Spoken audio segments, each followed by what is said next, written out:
और उधर ओडिशा में माओवाद को बड़ा झटका लगा है। 11 नक्सलियों ने पुलिस के सामने आत्मसमर्पण किया है। कालाहांडी जिले के भवानीपटना में हथियार डाल दिए हैं। इन नक्सलियों पर 63 लाख रुपए का इनाम घोषित था। रायगढ़ घुमसार एरिया कमेटी में ये सभी नक्सली सक्रिय थे। नक्सलियों सीमावर्ती इलाकों में नक्सली नेटवर्क को बड़ा झटका लग सकता है।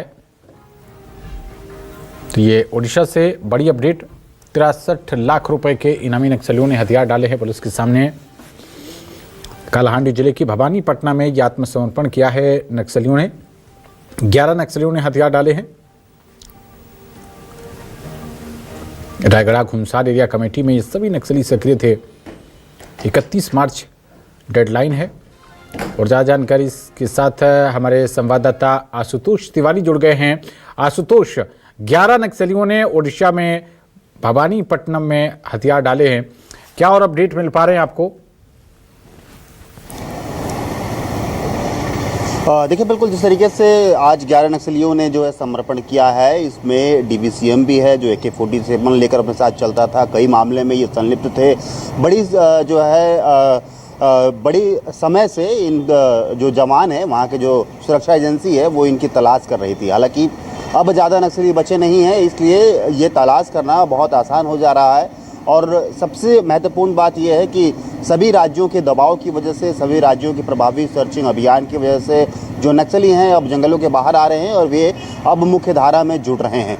और ये पूरी तरीके से आप समझिए कि जो DCM है वो 1 है और ACM यानी एरिया कमेटी मेंबर 4 हैं और PM यानी पार्टी मेंबर जो है वो 6 हैं। और ये पूरी तरीके से AK-47 SLR और 12 बोर से लेकर सिंगल शॉट, ये पूरी तरीके से राइफल्स लेकर यहाँ पर पहुँचे हुए हैं और सरेंडर कर दिए हैं। ये पूरे नक्सलियों की बात की जाए तो 63,25,000 का इनाम इन पर घोषित था।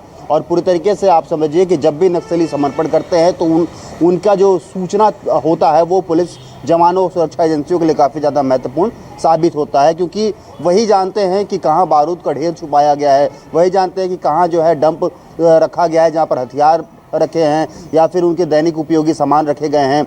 अब उसके बाद से पूरी तरीके से उनके निशानदेही पर पुलिस कार्रवाई करती यहाँ पर नज़र आती है, या फिर जो उनके साथी हैं वे कहाँ छुपे हुए, उनसे संपर्क साध कर उनको भी मुख्य धारा में जोड़ने की कोशिश यहाँ पर की जाती है। तो बड़ी कार्रवाई उड़ीसा पुलिस की यहाँ पर देखने को मिल रही है। जिस तरीके से छत्तीसगढ़ में 108 नक्सली सरेंडर करते हैं, अपने साथ भारी मात्रा में कैश और सोना लेकर वो आते हैं, और उसके बाद से आज उड़ीसा में समर्पण करना, तो कहीं ना कहीं 31 मार्च बहुत करीब है। और अब जो है काफ़ी कम वक्त बच गया है जब देश से नक्सलवाद खत्म करने का जो डेडलाइन मिला था वो जो है पास पहुंच रहा है। और यही वजह है कि अब जो है जो नक्सली बचे हुए वे नहीं चाहते हैं कि 31 मार्च के बाद जो है हम मुख्य धारा में जुड़ें, क्योंकि 31 मार्च के बाद ये भी संभव है कि जो नक्सली बचे हुए हैं, जो जंगल में हैं, जो मुख्य धारा में नहीं आ रहे हैं, उन पर प्रभावी कार्रवाई भी हो सकता है, क्योंकि सरकार के द्वारा दी गई डेडलाइन 31 मार्च तक है। और वो चाहते हैं, सरकार चाहती है कि पूरे जो नक्सली हैं, जो